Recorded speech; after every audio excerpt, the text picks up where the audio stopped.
bébé, bamama, batata, bandeko.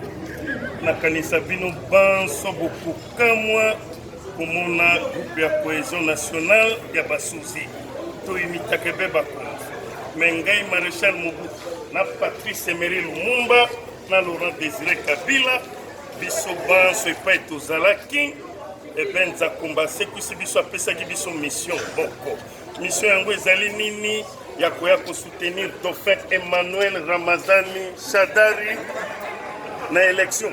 Eh bien, moto a choisi le père de la démocratie, qui est le Raïs Joseph Kabila Kabani. Na félicita Kaye mingi pour makambo asali même ngamoko ezolekelanga. Na tango nanga tango nazaki na bokundi na lobaki le pouvoir se donne pas ça s'arrache. Eh bien, Raïs alobi et vous allez bien dengue wana te. Et sengel na contredire malobo. Abimisi ebeto fa. Mabeto malam. Malam. Merci.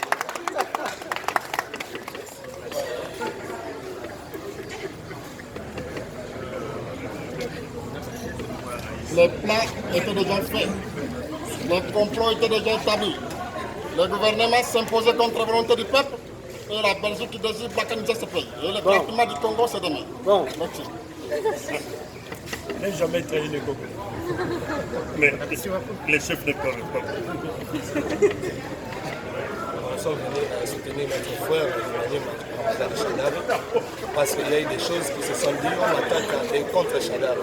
C'est pourquoi je suis avec lui pour lui faire voir que je le soutiens à 100%. Et grâce à moi, tout Maniema va soutenir Shadari. Merci. Vraiment, merci beaucoup. Abandi, nous banso, Bolandi Bango, tout le monde a une balasima. Mais tu es bien que victoire est allée à Dauphin. Emmanuel Ramazani Shadar. Merci beaucoup.